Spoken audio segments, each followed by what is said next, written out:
from a gendered lens, and towards the end would also talk a little bit about the care economy. So and make causal relation. So often, while we see that gender is something that is included much more than before in various development analysis, it is usually as one of the variables along which you have to look at how outcomes are different. So firstly, just main point of today's lecture, gender is not just a residual, it's not something that we think about post facto, that you first think about growth and development and the development, and then say, okay, the impact of this could be different for different genders, and that therefore we will measure that. But that very much that all institutions that we study, all the social structures that we study are gendered in themselves.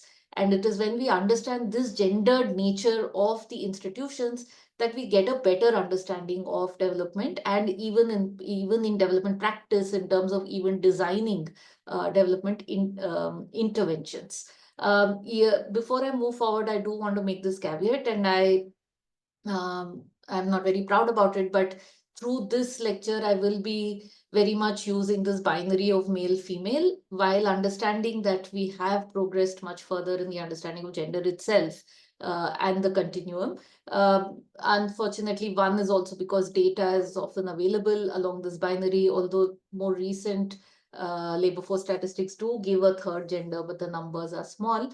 But a lot of the things I'm saying about women applies to everybody who's not the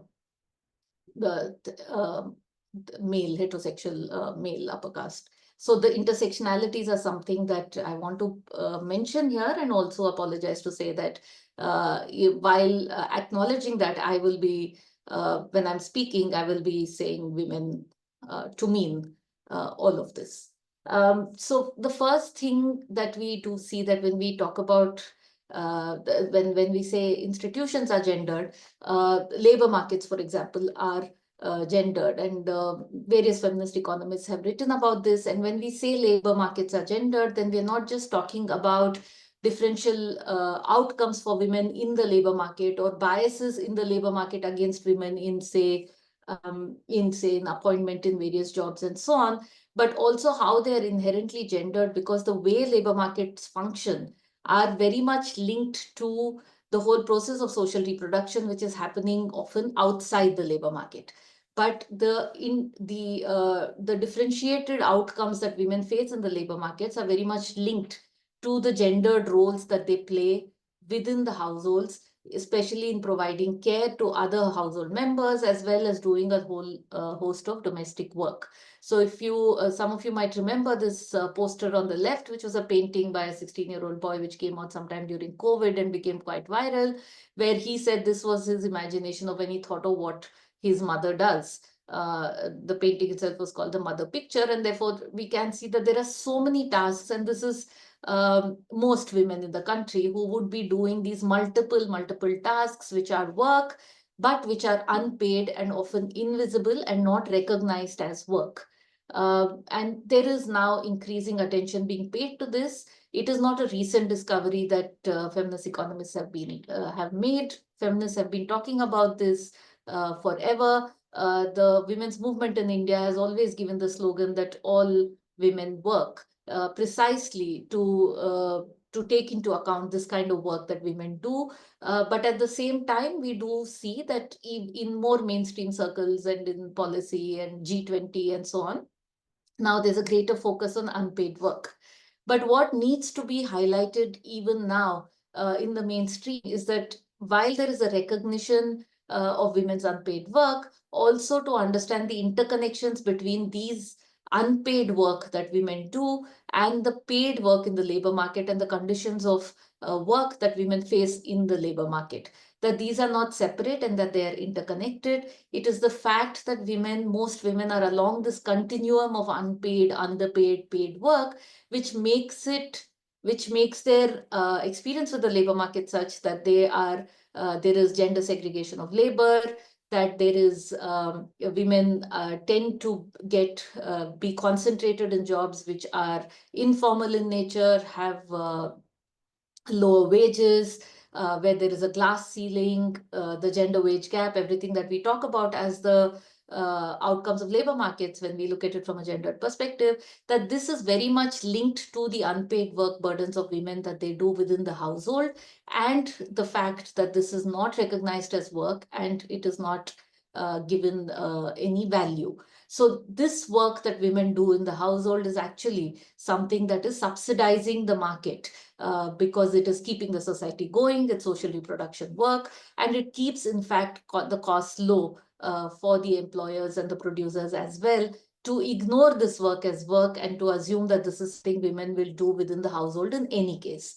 At the same time, given that they have to spend so much time on this sort of work, you also see that even from the point of view of labor supply of women, there is a preference to jobs which are flexible, which are closer to the home, and this is what we see, and they end up being jobs which are low skilled and underpaid.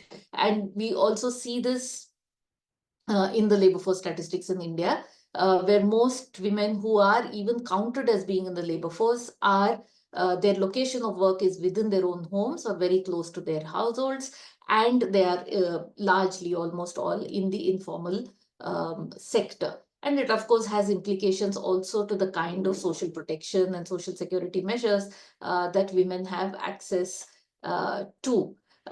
So not only is women's labor undermined, alongside another way in which labor markets are gendered is that the work that women do unpaid within their households, that work also becomes undervalued. And therefore, which is a lot of, again, these domestic tasks, which are very gendered tasks. So taking care of children, cooking, cleaning, and so on, when they are done for profit or pay, also tend to be underpaid, of course, when women are providing those services, but even when men are providing those services. So it is this double bind where the work is undermined and women are undermined, and therefore you see that even when it is for pay, it is undervalued and underpaid. And this is something which is quite, I mean, one needs to acknowledge it, that it is this invisible work which is actually keeping the market going and keeping the labor costs low, and enabling profits and so on. So that is one way in which I'm saying that therefore it cannot be an afterthought. It is in fact very core to the kind of economies that we currently have, and for them to function, they are viable to a large extent by this unpaid work that women do in their households. Just one point before I move on in relation to unpaid work also is that, and I'm sure again many of you are familiar with this, that most of the discourse on unpaid work in the global north is focused on unpaid care work, which is what are also being called direct care services, which is uh, where you're taking care of another person who's in need of care. Often it is children. Now with the changing demographics and increasing number of old people in populations, it is also the care of the elderly, care of the sick, care of disabled persons who are not completely independent. But in the global south context, and particularly in the Indian context as well, when we talk about unpaid work, there is, of course, this whole burden of care work, but there is also what we call indirect care services. So, which is there in the north as well, which is the time spent on cooking, cleaning, washing clothes, and so on, which is what would fall into the category of domestic work. But alongside that, a large proportion of women, and I'll show the data in a minute, in India and countries like India, are also engaged in unpaid work, which would very clearly fall into what you would call what economists would call productive work, or into economic activities. So that would include, for instance, women who are working, say, on the family farm, where they do not have the land in their name, where none of the cash income that comes from it comes into their hands, but they are very much contributing to cultivation through weeding, harvesting, post-harvest works, and so on. Similarly, animal care is very much an economic activity, but a lot of livelihood activities are done as unpaid work by women. So therefore, again, that is the continuum that one is talking about, where from the unpaid, underpaid, and paid work, which is quite distinct in developing countries and the global south compared to the global north, where a lot of the economic activities at least are more within the paid domain, and also that there is therefore greater social support available for the care and the domestic services that women do. Obviously, with the labor markets and all activities being gendered, one knows that development policies are also gendered.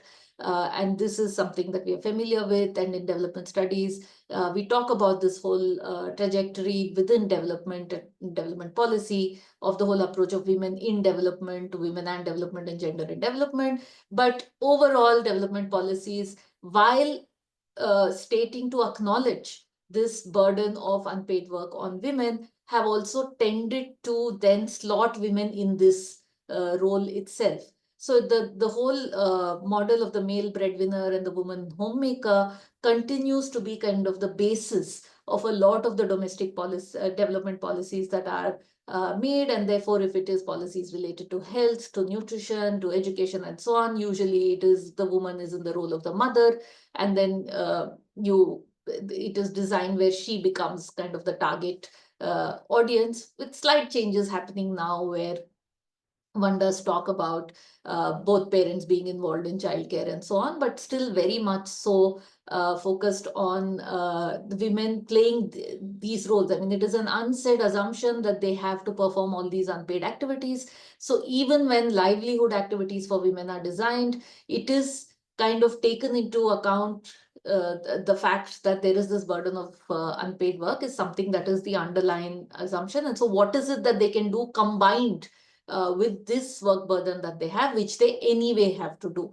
So even though it is supposed to be progressive and you're thinking about change and transformation, within that also this assumption that there are these tasks of social reproduction and it is women who would mostly do that, is kind of taken as the underlying assumption when development policies are designed as well. Of course, there's gender bias, which seeps in so many other ways across sectors. Ranging from infrastructure, for example, what kind of infrastructure is there investment in? This complete blindness to the burden of these household tasks results in not enough investment going into things which would reduce the burden of such tasks. So even simple things like having tap drinking water, LPG cylinder or gas pipelines, to reduce the time in not just collecting firewood and or preparing dung cakes and so on, but also just reducing the time spent in cooking. So things like even pressure cookers and all this do not become part of development policy. Whereas on the other hand, economic policy will focus on infrastructure like highways and ports and so on, which are more, again, uh, come out of this male dominant view of what development is. The economy, of course, is not gender neutral, nor is macroeconomics, because linked to this, the entire idea of the GDP, of growth, and then growth leading to development, all of this is very much based on not putting any value to this unpaid work that women do. And that is what keeps the economy running. And of course, in this, again, there is a lot of now discussion on putting a value to it and recognizing it. And there are debates around how you should do it, which I might touch upon. But overall, understanding that even in terms of these mainstream economic concepts of productivity and growth and so on, those are also, when we measure them, not really giving us a full picture if you are not taking into account the unpaid work that women are doing. And if that is paid for and put a value on, then the economy is completely something else. So if most macroeconomic models take this reproductive work for granted, so thing to think about is also how would macroeconomic analysis change if one doesn't do this? So how do all our growth theories change? The theories of how it is important investment is most crucial for growth and so on. If we do not if we take into account reproductive work or social reproduction work as much as we do what we call productive work or economic activities. So this, within the overall context, of course, of development, therefore not just being growth, is not only about it being beyond GDP, and if when we talk about expanding capabilities or development as freedom, that all of this really begin to make greater sense when we look at them from a gendered perspective. And when we say gender of development, there are many issues that come across, which is what we try to talk about. But some of the basic assumptions on which even a lot of development policy is made, for instance, where the household is the unit of analysis even now, that has to shift to the individual.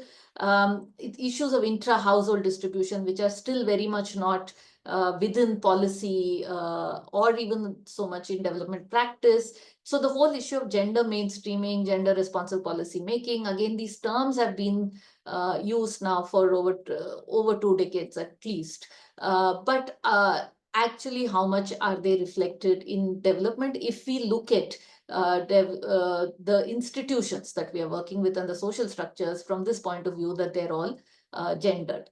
Some attempts are now being made to highlight this and put value to this. So I've just put different recent sort of estimates. One of the ways to look at it, so New York Times had this 5 years back that $10 trillion is the value of women's unpaid labor across the world. Of course, there are huge issues and debates on how do you even put value to it, at what wage rate, and so on. But broadly, these things, and also the question of, do you really have to, are we falling into the same trap of productivity and growth? And do we really have to, and are we instrumentalizing women's work as well? But at the same time, these have been effective ways of bringing to the mainstream issues of women's unpaid work, that the global GDP, if you count women's unpaid work, the contribution of women to the global GDP would be much more than if you don't count it, and in fact would be more than what men's contribution is. Similarly, if we take across countries, the amount of time that women spend doing unpaid labor compared to men, one thing that you find, again, not surprising, is that across the world, women spend longer hours in unpaid labor than men do, even in countries like Sweden, Denmark, Norway, which we consider to be some of the most progressive countries when it comes to this. But overall, what we also see is that in these countries, which we consider to have more progressive social sector, social security policies, are the ones where generally the time spent on unpaid labor itself is much lower. While it is true that women spend more time than men, you see that the overall time, even women are spending about 3.5 hours in Sweden, whereas compared to India, where women are spending 6 hours on unpaid labor. And the gap in India is also amongst the highest in the world, much, much higher, where women are doing, by this measure, about 6 times the unpaid work that men do on an average. But overall, what this kind of statistics also show us is that countries with robust welfare programs seem to have higher gender parity as well. So those countries which have have had a history of social welfare, the welfare state, where there is childcare services and parental leave, and many of these things have been communitized, you do see that the parity seems to be better. In India as well, there have been some recent attempts to kind of estimate the contribution of unpaid women in GDP. I'm just putting this one, the SBI report in 2023, because it's some way also an official report, and it's being quoted by the government of India as well. So what they do is that they use the time use data that was collected in 2019 and look at the amount of time that on an average women are spending in rural and urban areas on unpaid domestic. They've included unpaid domestic and care work in this. And then they say that if they were earning a wage for this, then how much would that value be? On the one hand, you do get quite a big contribution, which is that 22.7 lakh crores, or 7.5% of the GDP is the value of the unpaid work that women are doing. At the same time, we also see that, look at what is their assumption. They've assumed a monthly wage of 5,000 and 8,000 rupees for 8 hours. So while on the one hand, you are putting a value to this unpaid work that women are doing, the value you're putting is much lower. This is, say, if you take 8,000 in urban areas, this is about a little over 1/3 the minimum wages in Delhi currently. So clearly, you are doing this while it has come into the discussion, and it is now quite accepted that there is this work that women do and it should be recognized, at least in the um, text of what people talk about, you do see that actually in terms of value, much less is still being given to it. Another interesting debate, though, that comes in this whole issue of recognition of unpaid work is that uh, while I'm arguing that the recognition is important to understand how institutions are gendered and how the productive and reproductive are linked to each other, in terms of policy, this has also led to another debate, which was, again, not a new debate in the 70s when people like Silvia Federici and others talked about it, but something that has come back more recently, even in the Indian context, is that, okay, then what does recognition actually mean other than just trying to, put some kind of a huge number to it. And one of the things that some feminists have been arguing for is for wages for housework. Somebody's raised their hand. Unless it's a clarification, we can take it at the end.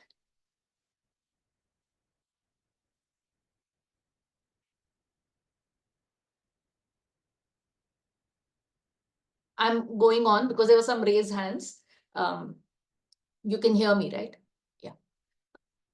So one of the issues that comes up with this whole issue of recognition is the question of wages for housework. So some feminists have demanded that the way this housework that women do should be given recognition is where the state actually pays women for doing the housework.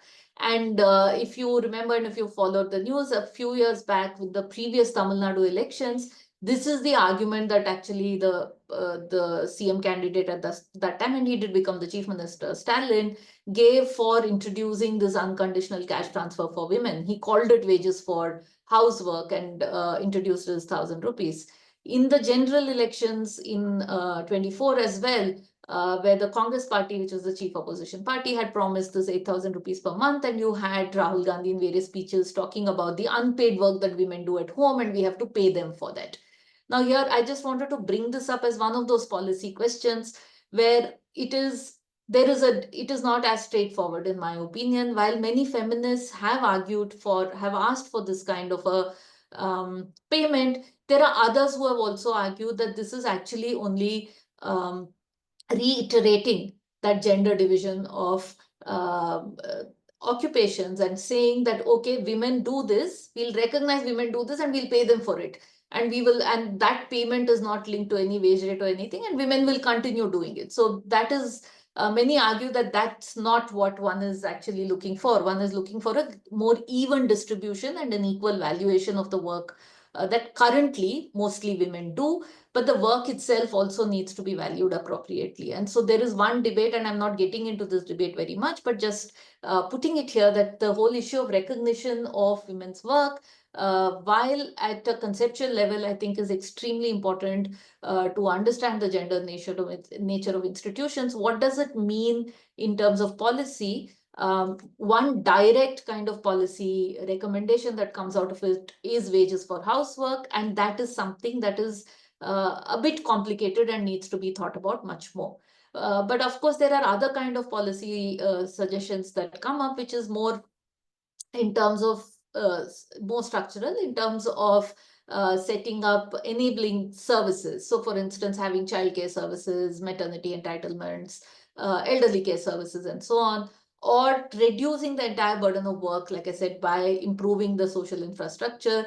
Interestingly, even right in 1938, when the Women's subcommittee on the role of women in planned economy was discussing what the independent India's policy should be for women, they have also very centrally argued for this, but they had this interesting vision of how a planned economy would be planned in all domains of life, and therefore they visualized reducing this burden by socializing a lot of the services that women provide at home. So they do talk about not just creches, but also restaurants, laundries, and so on. So there is that kind of an alternate vision as well, where a lot of this, but of course there are questions to be asked on how possible is that in the kind of economic models that we are in currently. So it is in this context that we have to look at like I said, the two issues that I want to look at then is the female labor force participation rate in India and later the care economy. So if we look at the statistics on women's employment in India in this broader context, then it tells us, I think, much more than what just these big numbers show.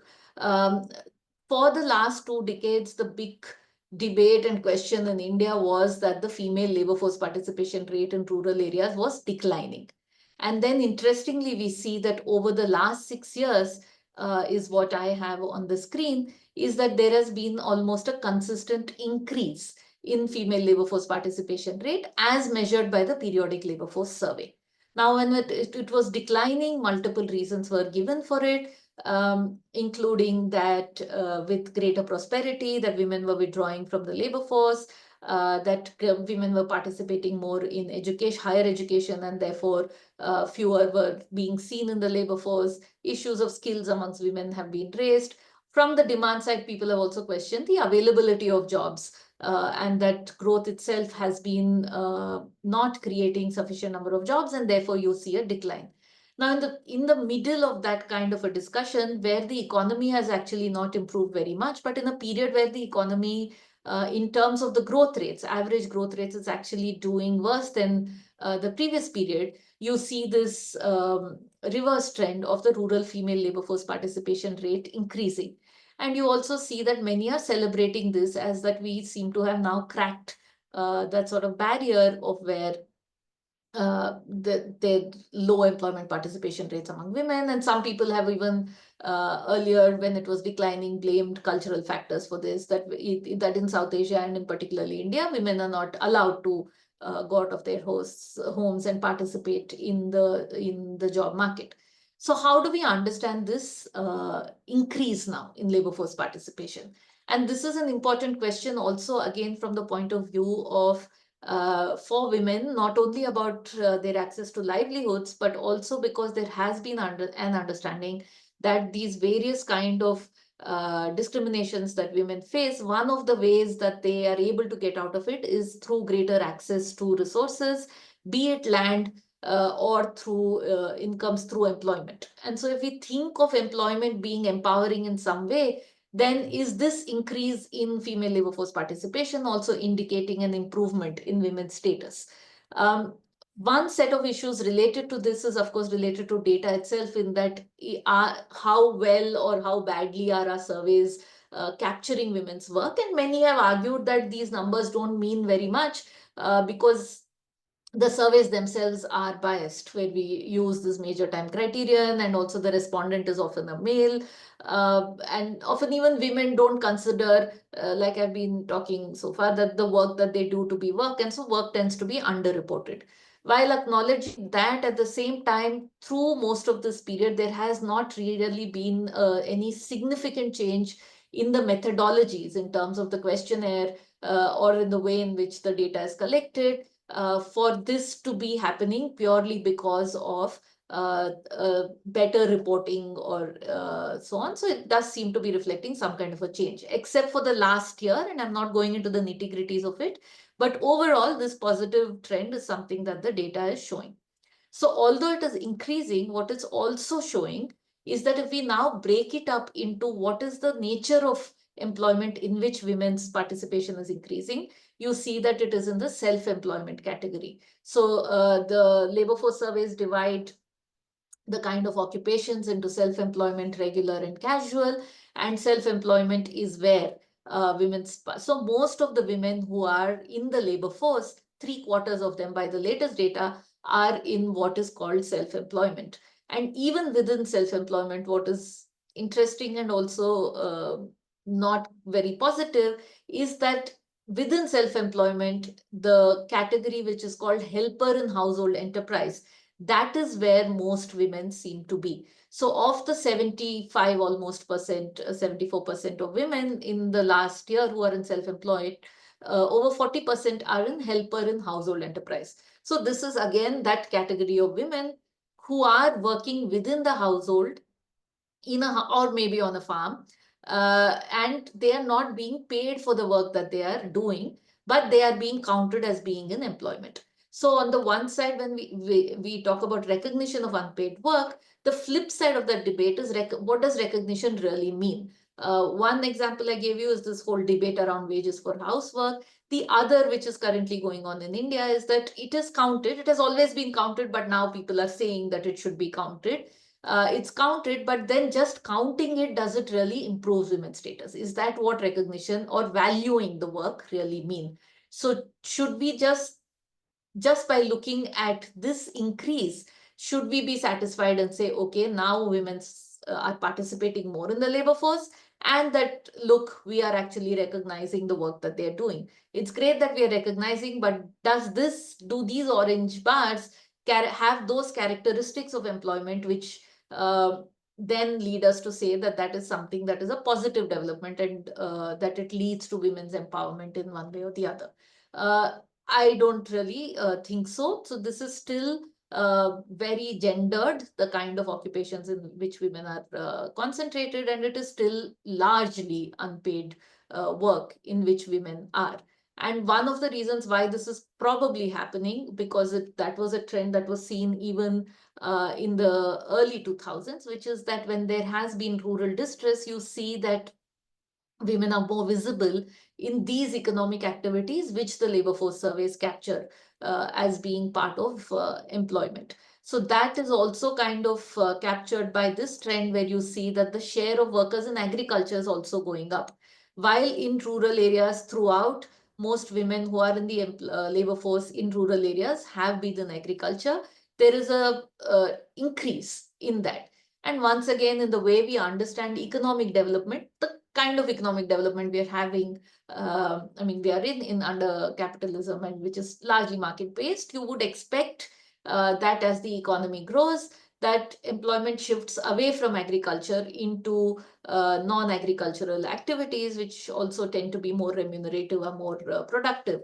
But what we see along with this increase in female labor force participation is something that we also see greater participation of women, greater share of agriculture in this employment that women are participating in, with the regular salaried labor jobs actually going down slightly, and casual labor also not really being so much. So if we think about what we normally think about as jobs, that is something that it doesn't seem that women are getting any greater access to. And once again, it is to do not only with labor supply factors, which is that women have this burden of unpaid work, that they can't go too far away from home. There are cultural norms also, but also a lot of factors on the other side, which is how many jobs are being created in the economy and what kind of jobs are being created. Another issue that this raises is clearly for policies around social protection. So when most of our social protection policies and the imagination of social security, the way it has emerged, has been employment linked. So the ideas of pensions, formalizing employment has been, which a lot of unions also demand for, and formalizing has been understood that through your employment, you get access to health insurance, you get access to pension, you get sickness leave, and so on. But when we actually think of women's employment, then we see that these concepts of social security don't really work. So if most women are in agriculture, if most women are in self-employment, and within self-employment in household enterprises, it also means, and this is true for most men in our country as well, unfortunately, but it's even more for women, that the whole idea of a clearly identifiable employer-employee relationship, where the employer is made in charge, is made responsible for all these social security benefits, is something that does not work in the kind of labor market that we have. And therefore, if I take the example of, say, maternity entitlements, while India has one of the most progressive maternity benefits acts, in 2017, it was amended where women get 26 weeks of maternity leave, but it applies to only about 5% of women, because it applies to only women who are working in what is defined as an establishment, which is an enterprise which has at least 10 workers, which has an employer, and the state has no responsibility. According to this act, it is upon the employer to give paid leave to the woman for 26 weeks. So while we score highly in terms of our maternity benefits, if we actually look at what is it that what kind of maternity benefits are available for over 95% of women in the economy, it's actually nothing. And it's nothing also because of the nature of their employment itself. And so understanding this entire, so maternity benefits itself throws up so many other issues. So if because women are not in this kind of employment, where there is this employer-employee relationship, one alternative that has been suggested is that maternity benefits should be given in the form of cash transfers. And that was the kind of thinking behind the Pradhan Mantri Matru Vandana Yojana that we have in our country.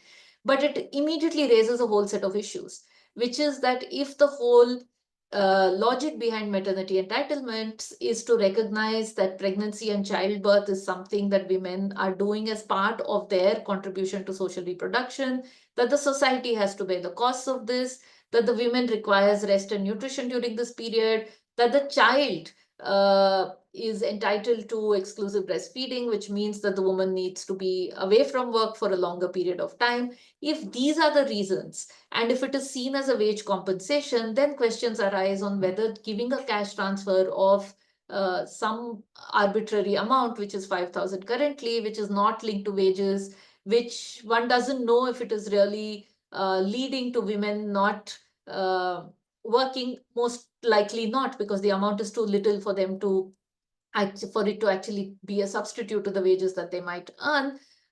It doesn't really play that role. So while on the one hand you have maternity benefits, which is seen as a wage compensation, it gets reduced to supporting women as mothers. And a progressive policy also then is actually gender biased, because then it's looking women as mothers who's anyway have this role of doing breastfeeding, and they will be at home with their children. We'll give them some money so they can eat better.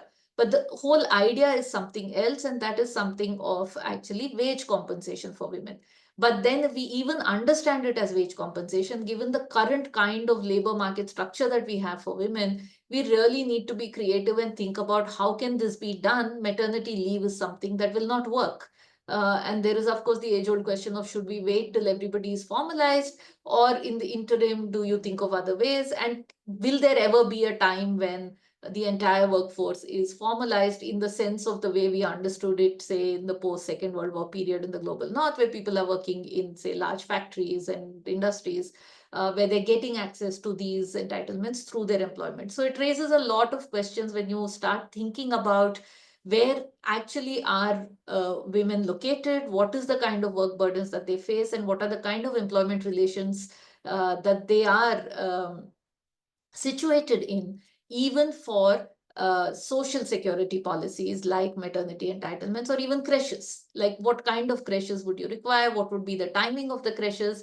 All of this would have a lot to do with understanding what is it that women are actually doing, and what is it that they're engaged in.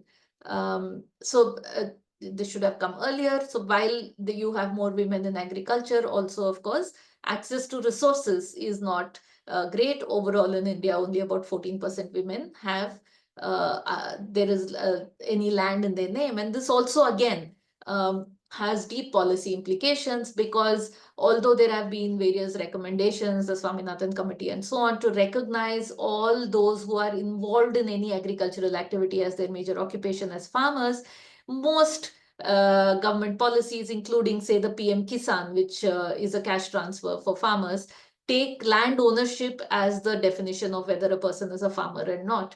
So, and therefore, although women, so many women, most women are engaged in agriculture, women contribute largely to agricultural production and agricultural activities, they are not recognized as farmers. So once again, you have a farmer policy, but because the farmer policy is defined in a way that it is given to landowners as farmers, it's a gender blind policy, because then it immediately does not recognize a large farmer population in the country which is contributing to agricultural production as farmers. And this large population mostly happen to be women.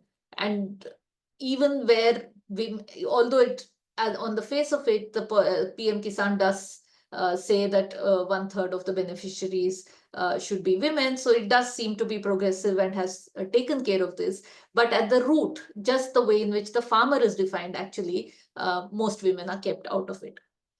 And then as a result of this, you also see that the gender wage gaps continue to exist. This is not a regression analysis which is controlled for skills and so on, but just looking at the averages. So if you look at the average earnings in casual labor, male and female, these are again from the BLFS data, you see that the gender gap remains, while in casual work, it seems to be improving a little bit. But look at self-employment. These are again the farmer women that we are talking about, this increase in labor force that we are talking about. Hardly any increase in a 5-year period in the returns from the self-employment that women are getting. It's like 700 rupees, which in real terms actually would be a decline. Even for men, it's not like it's very high. 14,000 rupees is not very much, but there is this gender gap, and the gender gap seems to be widening. The improvement of men is relatively better. So you do have this larger context of informalization, of low wages, low incomes. But within that, you see that despite this greater recognition of women's work in terms of the language of policy, in terms of these various sort of schemes, the National Rural Livelihood Mission and so on, focusing on women, when you look at actually the outcomes, you see that women continue to be concentrated in a small number of sectors, which also when you then start looking at the sectors are those which they are able to manage also along with their uh, other work burdens, which is domestic work and care work. So this whole restriction, of course, on the one end is the issue of safety, but also the restriction on how far women can travel, what kind of work hours they can maintain, has a lot to do with the care burdens and the domestic work burdens that they have. And we see that there's not much changing in this. So there's been a recent Time Use survey in 2024, of which a fact sheet has been released. And once again, the Time Use data shows that although there's some slight increase of women's participation in paid activities, from like here you can see from 17% to 20%, which is quite small and also doesn't really square with the earlier figures that I showed during the same 5-year period, where you see a steep increase in women's labor force participation. But overall, you again see that so many women are actually, and this is above 6, so if you look at only adults, it will grow, are engaged in unpaid activities, and that the time women spend on unpaid activities much more than the time men spend on unpaid activity. So it's just broken up into further categories. If you look at even within what falls within the production boundary, which would be the employment activities and production of goods for own final use, you'll see that a large number of women, even within these, are in this production of goods for own final use, which would be again the helpers or self-employed women, whereas men are more engaged in employment-related activities. But when you look at unpaid domestic services, much larger participation by women. Caregiving is slightly lower because not every household would have somebody requiring care. If we narrow this down to those households, then it would be even higher. And look at the time spent by women, men and women, on these activities. Just looking at unpaid domestic services, women spend around 240 minutes a day on unpaid domestic services compared to 24 minutes by men. So 10 times the time that they're spending. And this has not really changed very much in the last 5 years. This is not even 10 minutes reduction. If you add up domestic and caregiving services, women seem to be spending about 10 minutes less. And this doesn't change, going back to where I started from. This burden of unpaid work does not change very much whether women are in the labor force or not.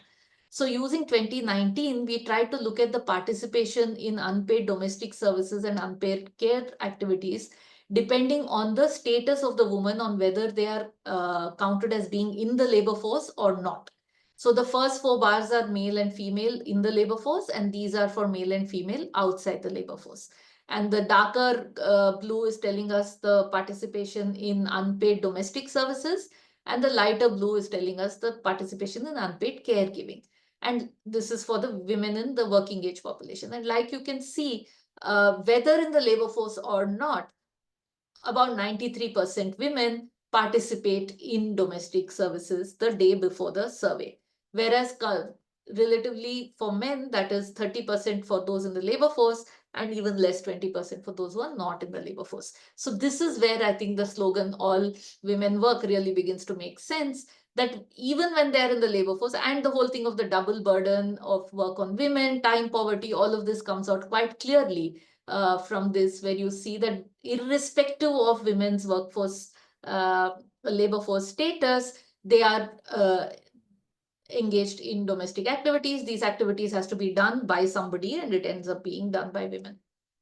And if we add the time spent on that, then you see that both for women in the labor force and outside, the total amount spent on work. So if we take economic activities plus domestic services and care activities as work, then women spend slightly more time working uh, compared to men in the labor force, and much more time working compared to men not in the when outside the labor force.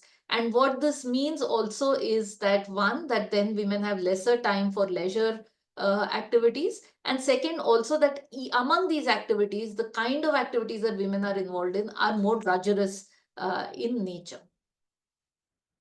So that brings me towards the last few minutes of the other issue that I wanted to talk about, the whole issue of care work. And I think why I've also put it in the end is that while there is this recognition of unpaid work, what is really in focus now is the issue of care work and care as an economic agenda, which I completely agree with. But I think that separating that away from the gender dimensions of it is not really fruitful and helping us understanding it in a holistic manner. So care work is work that has to be done. I've said it many times. It's social reproduction.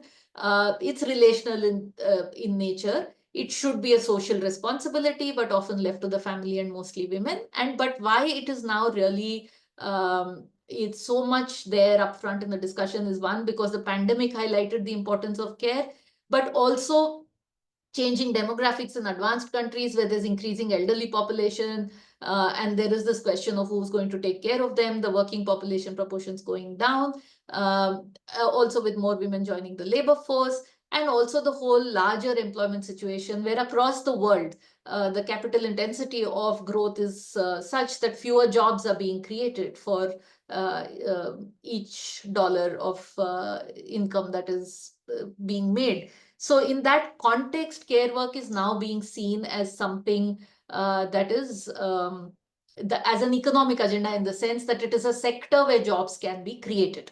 So ILO has this whole report on care work, which is quite widely cited now, where they basically show that currently the levels of care employment in the care sector vary quite a bit across the world, with those countries which have good social security systems, having the best sort of high levels of employment in the care sector, the light blue here, the Nordic countries.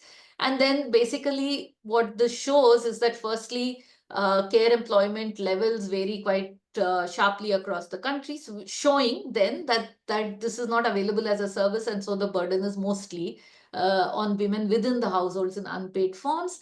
And secondly, that it is high in areas, and that's quite obvious, but it is still good to see it, is that in those countries where there are more progressive welfare policies, you see that care employment is higher there, which means that it's available outside the household. And then they make an estimate that if you expanded care services, then it has a huge potential to create jobs. So if you expand it in terms of, so they have something called the high road and the low, the status quo. The status quo is if you expand it in the existing kind of quality, but enough numbers to reach everybody, then about 152 million jobs will be created. And then what they call the high road, which is like good quality care services, then another 117. So overall about 270 million new jobs being created. And there is this whole discussion around how expanding care services has a huge potential and many benefits. And here you can see that there is a tension actually in each of these, in relation to everything else that I've been talking about. So firstly, the big benefit, and because of which care as an economic agenda is being talked about a lot, is that it creates jobs. Care work is still quite labor intensive, given that it is relational, and the nature, the gender segregation of occupations is such that it creates jobs, especially for women. The tension there is that, are we, on the one hand, while even as a feminist agenda, this is good because it is creating economic opportunities for women. On the other, is it actually instrumentalizing women, and is it deepening that kind of segregation where women are concentrated in these sectors alone? But largely, there is a lot of data, of course, to show that in this context where there are fewer jobs being created, one needs to look at care as well, not as a residual, but it's something that can contribute to the economy. It reduces time poverty for women. So not only does it directly create jobs for women, there is also a lot of modeling and estimates which is saying that once, if there is more care services available, then other women are also available for other kinds of employment. And of course, it can contribute to improving human development outcomes, and therefore, again, productivity and growth from a growth-centric point of view. So if there's better education, better health, better childcare, nutrition, there'd be better human development outcomes. It could contribute to reducing inequalities and also have a multiplier effect because it's creating jobs. I'll try and quickly wrap up. But one big issue, I think, even when it comes to care workers, even without getting into the tension of should it be only women and are we pushing women into only care sectors, it's also the quality of the jobs in the care sectors, which is something which is still a huge issue of concern, and one doesn't see that really improving. And I think one big reason for that being the way it is also the fact that even care workers, even those employed by the government, are face some of the worst quality of jobs. So basically, most of the care jobs in the government are in this shaded region, which is ashas, Anganwadi workers, midday meal cooks, and then you have these various Pashu Mitra and so on, where basically they are not considered employees, but they are considered volunteers. And so they're paid by task or they're paid honorariums, which is nowhere close to what they would be paid if they were considered regular government employees. So we come full circle where there is a recognition. And some of these are old schemes as well, but where now there is a lot of discussion around care being an economic agenda, care services being provided. But at the same time, even when care services are being provided outside the household, even when it is provided by the government, the underlying assumption that this is not really work and that this does not require skill and that this is something women are anyway doing for free at home, so does not need to be compensated very much, you see continues in the care workforce in the government. And because they are paid so poorly, and anyway all the other biases exist, even in the market, care workers mostly are not paid very well. So there are now care workers, but they are underpaid and overworked. A large number of care workers are scheme workers, not considered employees, get less than minimum wages. Even now, as we speak, the last 2 weeks, ASHA workers in Kerala have been on strike. So there's poor infrastructure for the services they provide. Yet, I think it's interesting that when we did the survey with these scheme workers, that they do have a preference for these jobs because despite all these problems, it is better pay than all the other opportunities they have available, particularly in rural areas. There is some job security. Even if they're volunteers, they can't, they know that it is still working for the government and it will stay. There's some amount of safety. There's a huge emphasis that they placed on the social acceptance of this work and the dignity that comes with it, again, because they feel they're seen as government people, although the government does not treat them the same, and mostly predictable timings, it's close to their home. I think what one big sort of potential of care work is that it also offers of these jobs is that it offers opportunities to collectivize. So unlike agricultural labor, women or women in self-employment, this is one area where women have actually collectivized and it have fought some inspiring battles for the recognition of their work, for better work conditions, and that has also led to creating an environment where there would probably be greater recognition for unpaid work as well. So this, I think, should be a priority. This is what the ILO framework says. I wanted to I'm not going into all of this, but basically to say that this is the kind of things we've been discussing, also recognizing, reducing, and redistributing unpaid work. But also to just show this, that to actually do this, it's not having one care policy or just the Ministry of Women and Child Development thinking about it, but everything that we think about in development policy, macroeconomic policy, social protection policy, labor policy, migration policy, all of this needs to be looked at from a gender lens and a care lens if we are to achieve decent quality care services for everybody, but also recognition, reduction, redistribution, reward, and representation for women. I'll end here. I went a little over time, but thank you. Thank you so much. It wasn't, I mean, it was so engaging, and we couldn't have listened to anything else on today morning, March 8th morning. So now I ask those who are attending if they have questions. Yeah, Divya. Hi, Professor Sinha. Thank you so much for such an insightful discussion and presentation on unpaid work. I don't have a question per se, but I just wanted to just share or probably possibly just seek your insights on how this unpaid work burden also translates, and it basically translates into gender roles very early in the age. So there is a UNICEF discussion paper that came out in September 24. Although the time use surveys have not categorically been conducted which are representative of girls at the girl level, but based on the time use data for young girls, the report very much highlights how huge the disparity is, the amount of time that is spent by girls of the age in the age group of 12, for example. They spend on an average 2 hours per day on so-called unpaid work and care services in the household vis-a-vis boys, and that translates into gender gaps in education at the later point of time. So I also just wanted to seek your insights on the same patterns. I mean, yeah, thank you. Yeah, absolutely. And I think it's a very important point. This was, I think, Elena Samantra did this UNICEF paper. Yeah. Yeah, you're absolutely right. And you see it. And I think that again links to development policy. For example, one direct thing I'll give you is because we recently did some fieldwork in Gujarat, and midday meal stops at age 12, 14, class 8, right? 14, so we saw that class 9, class 10, and now girls are continuing in school. And that's what NGOs are pushing them to do. The government is pushing them to do. In the morning, they have to do work at home, but they're going to school empty stomach. They don't have enough time to cook a tiffin dabba for themselves and take. There is no money. So they're actually remaining hungry the whole day. And there is this whole tension that to come back and do work. And once again, it's not just the home work. Women, young girls, we saw also participate a lot in the agricultural activities. So they take on this load of helping their mothers quite a bit. And I think it has very direct policy implications, even in terms of employment, youth employment, and that kind of thing. Because we spoke to many women, young women, who didn't want to go off far away to a factory or a thing because they felt they were needed in the house. They said, my mother goes to the farm, I have to take care of the house. Otherwise, how will it happen?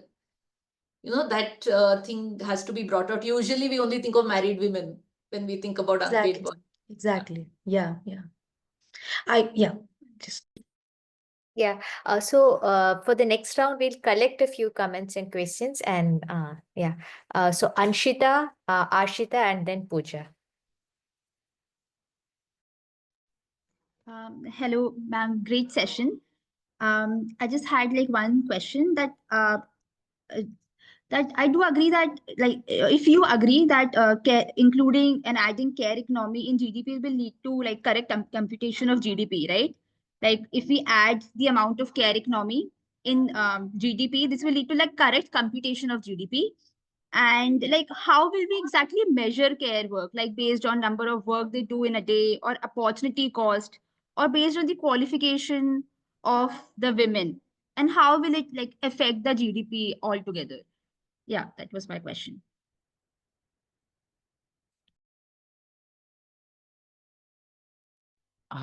Thanks, Dr. Sinha, for this very enlightening talk.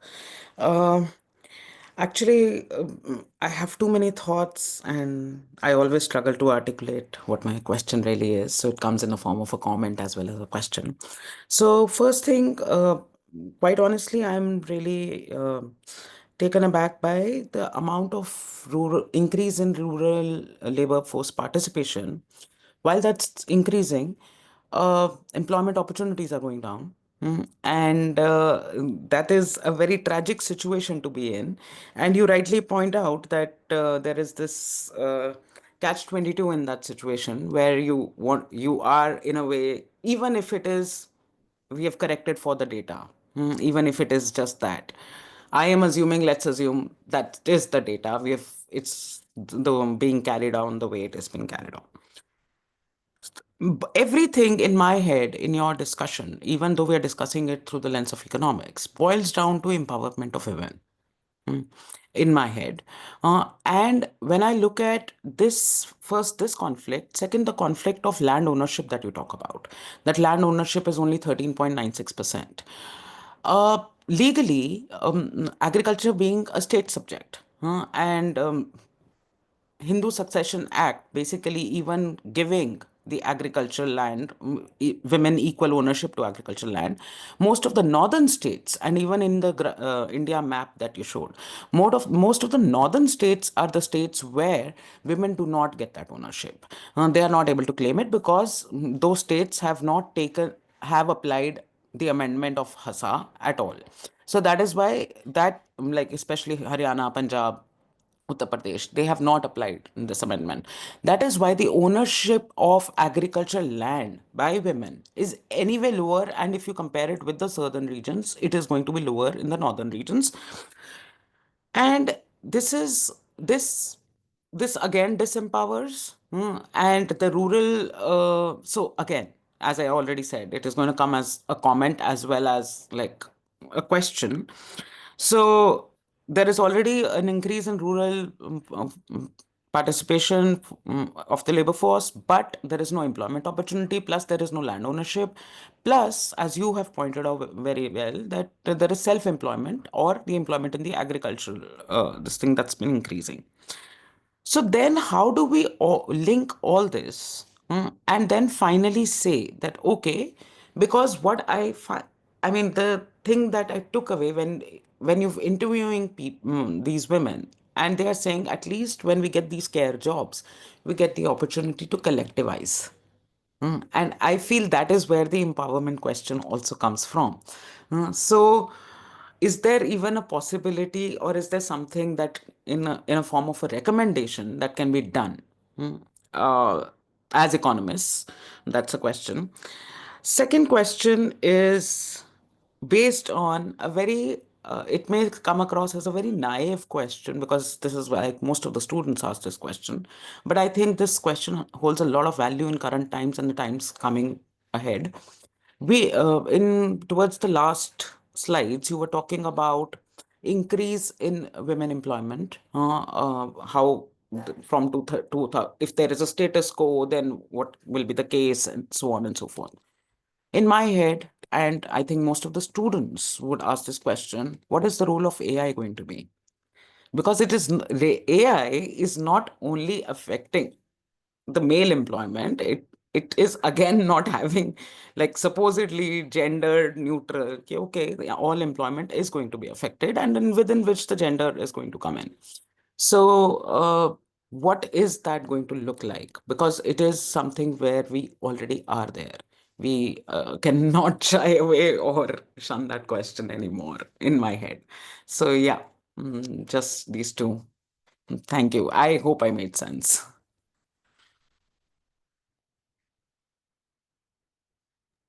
Pooja, you can want I to go ahead? ask? Okay, after I- Pooja. I want to suggest, I mean, of course, I have limited knowledge of core economics and as such. I come from the background of social work.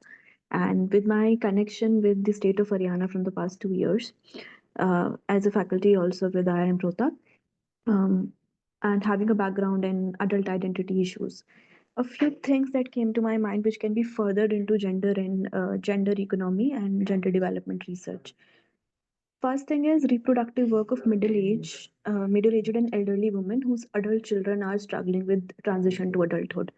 These are the areas which we still need to tap upon because I have seen around when children are delaying their adult responsibilities for socioeconomic reasons, the burden on women in the household is much higher. And a few more areas are workforce participation of women in Haryana due to high prevalence of alcoholism and drug addiction. And recently, there has been a trend.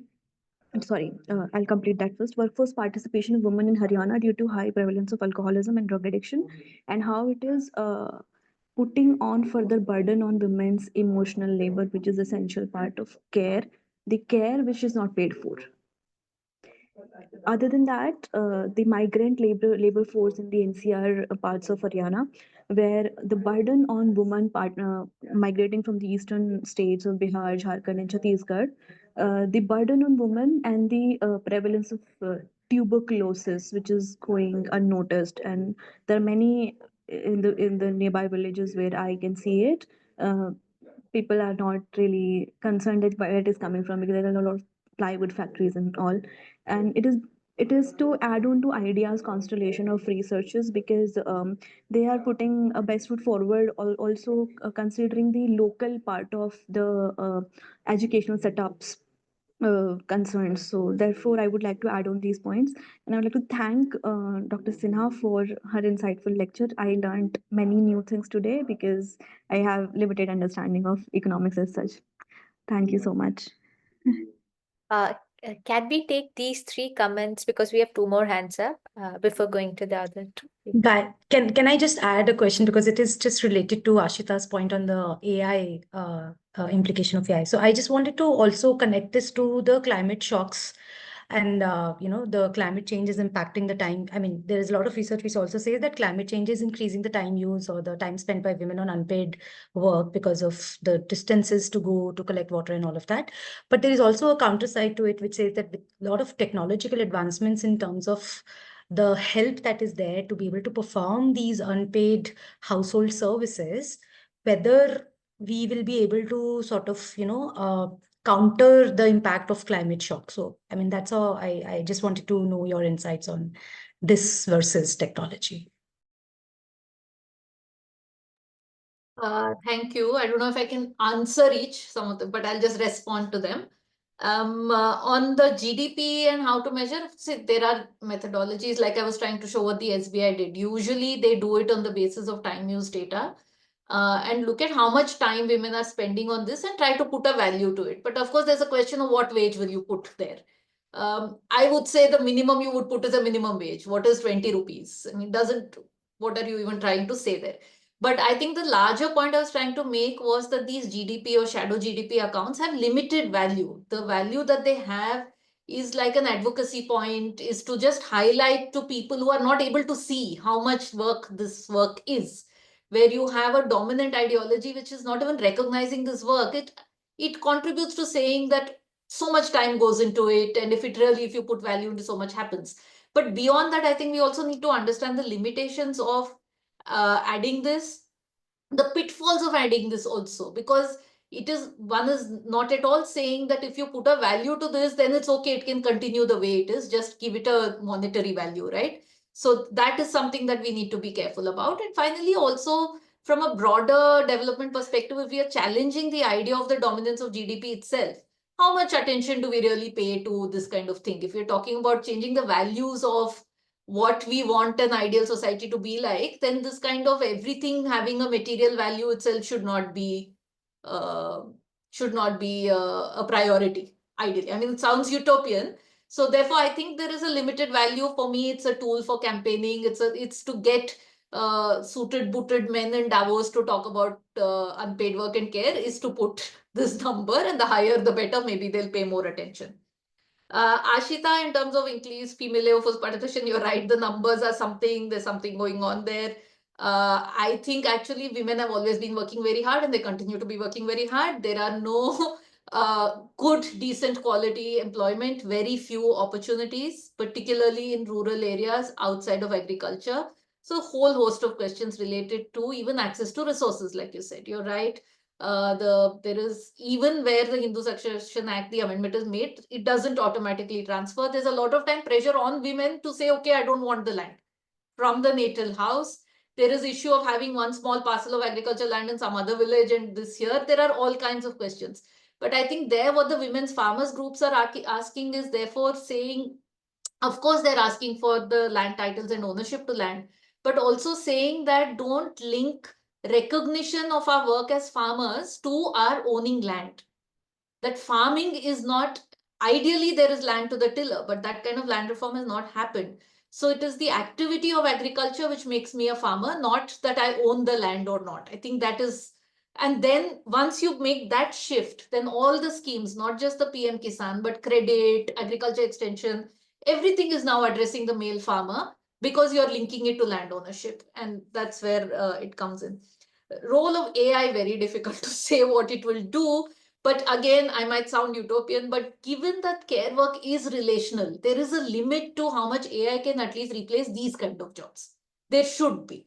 I mean, I don't want my child to be taken care of a robo. I want my child to be taken care of by another human being, ideally, or my mother or whatever, any other relative. So I think here there will be an impact of AI, probably in a positive sense, that it's able to tell you when an old person will have a sugar hike, and those kind of AI is good, but probably not eat up jobs as much as AI is doing in other places.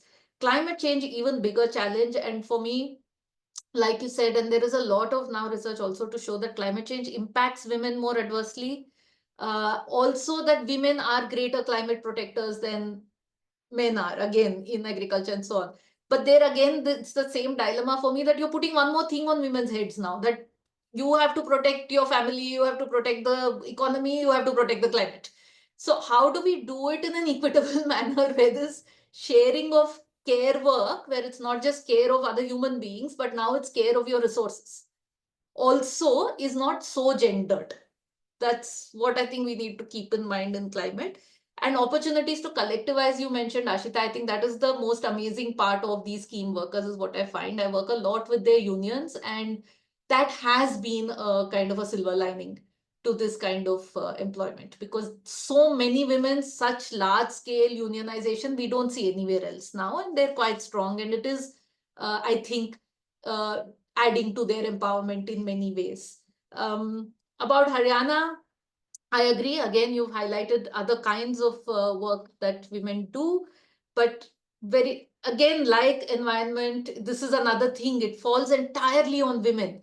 It's not as if women are going through very good times in terms of economy or jobs, but they don't have the option of becoming a drug addict. They have to run the family. I'll just give one anecdote and end on this. I was on this Mahila Kisan consultation a few months back, and they had some women testimonies, and there was this woman who was a whose husband had died by suicide, a farmer, and so she is now a woman farmer. And she said it got so difficult. They still had so much loan on their heads, and she had these two little children, and she decided, this is it, I cannot live. And she told her children, let's all drink this pesticide and die, this is the only way. And then she says, one of her daughter said, what will happen if all of us drink it, but you die and we don't? And she said, that's what stopped me. So, I mean, women have to bear all kinds of burdens, I think. Thank you so much. Last two questions, Kushagra and Labinsha. Please keep your questions short. Thank you. Hi. So basically, I'm from a sociology background. So my question will be related to on that field only. So how do you see the roles of patriarchy, like, and other cultural perception in both India and Nordic countries and other Western countries, contributing to the undervaluation of unpaid women's labor? And what culturally informed strategies might help address this disparities effectively? That will be all. Uh, yeah, am I audible? Yeah, ma'am, first question is more like I didn't understand from the slide. So, ma'am, you said that in unpaid work, there's direct care work, there's unpaid care work, and then the third one was productive work. So, ma'am, is the productive work what we are taking into account when we're talking about self-employment? Because I was not able to really understand the distinction. And second, ma'am, I just wanted to understand the maybe the limits of welfare state, because Nancy Folbray's, all the talks that I've heard of her talk about that how a lot of the care work is not really substitutable, because there is an added effort that when it's your own child that you put into it, and the kind of growth that happens. But then when we're trying to talk about the care economy, unintentionally or unintentionally, there's that dilemma that okay, we are ending up instrumentalizing it or making it about economy and not really what goes into the work or what is the essence of that work. It is defined thoda sa masculine, in a masculine way, according to me. I don't know, matlab, ma'am, on these lines I just wanted to hear your opinions. Thank you, ma'am. Kushagra, of course, it's all patriarchy. I didn't use the word, but I mean, all of this is patriarchy, right? Across the world. But I think what I was also trying to point out is that it is patriarchy under capitalism, which Right. results Right. in what we see. And more recently under neoliberal capitalism. So capitalism has a tendency to take advantage of the social divisions. It does it with caste as well, particularly caste-based occupations and so on, similarly with gender. So it is a combination of these two. Just want to add that where culture is a more complicated concept, and just want to add that culture is not static, because there's not time. I just that also changes. So sometimes you do Right. have in India, women like to cook, or we like our food in a certain way. Right. Right. People like to eat good food, and that food can be cooked by anybody. That kind of Right. thing. In India, there is a tradition of joint family, and therefore children cannot be taken care of by Yes. other Yes. people. Is it really the case? Is there one India? Is a Brahmin India the same as a Dalit India? There are so many questions that come up Yeah. Right. over time. So I think culturally appropriate also has to be evaluated by the context and by certain basic universal principles of justice and dignity and equality and so on. And definitely needs to be culturally appropriate. I mean, you can't just take something Right. somewhere else. But at the same time, I think basic principles also we need to keep in mind. Definitely. Definitely. Labisha, on the division, I'll quickly, there are different ways in which work is divided. Paid, unpaid is quite clear. You're either getting a remuneration for it or not.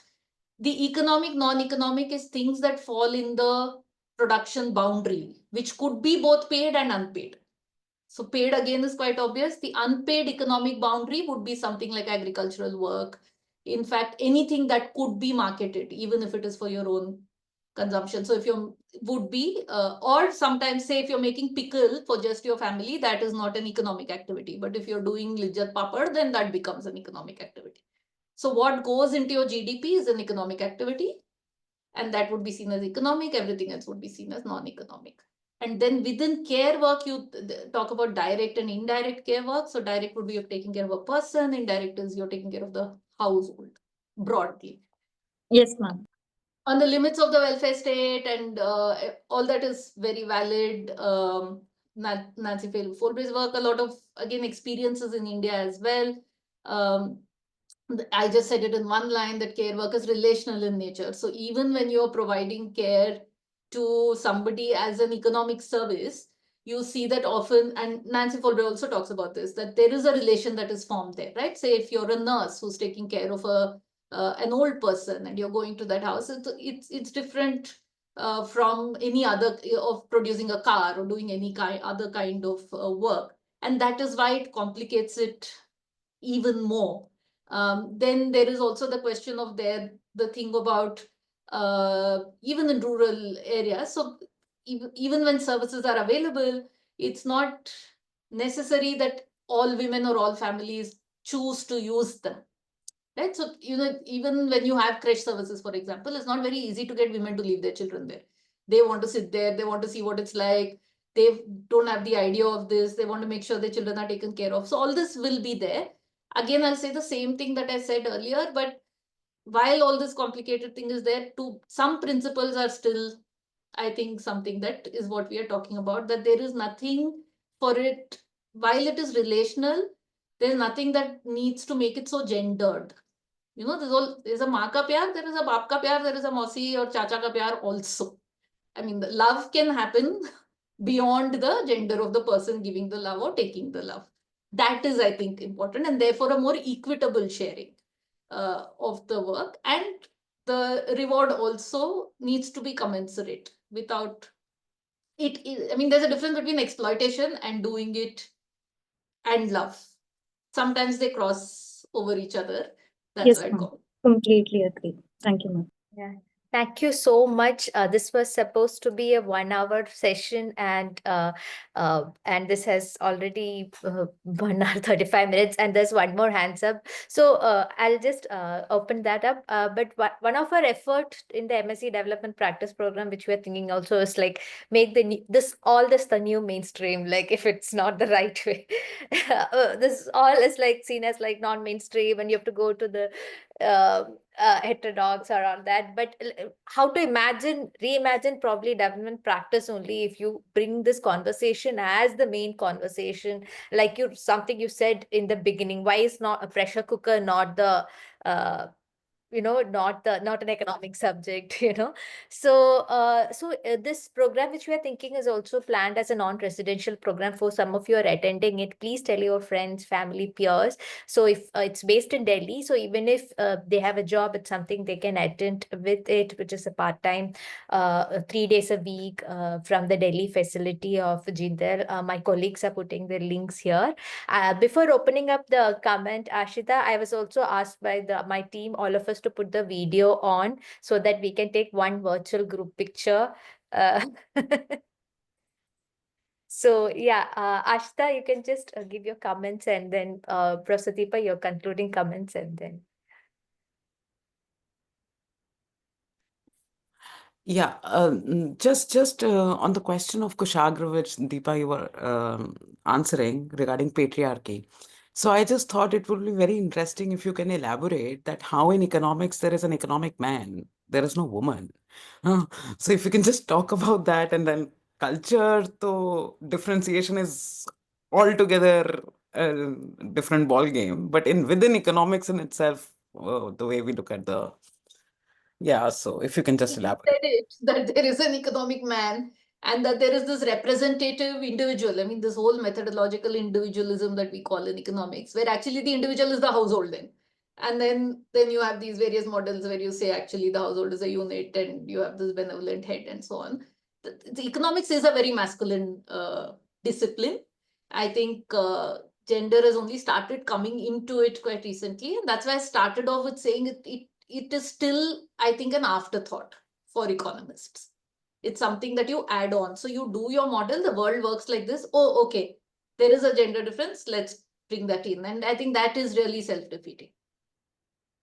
Yeah. So I feel like we were together in a conference now recently, and like one thing is like it's really good these conversations are coming from within economists also, because the sometimes the boundary is too rigid for anybody from outside to enter it and correct it. Like no, see, there are this histories also, etc. So it's like I think we are in a great stage with respect to scholarship also in India.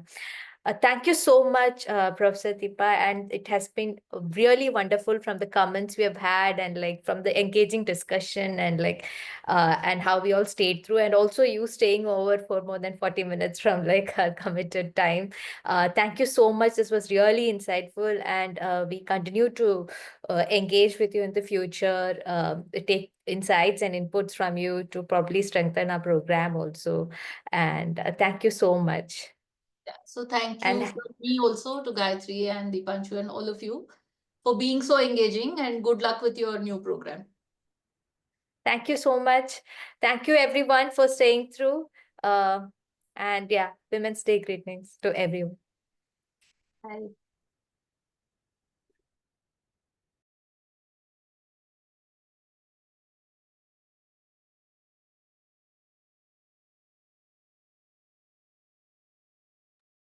AV team, please stop the recording.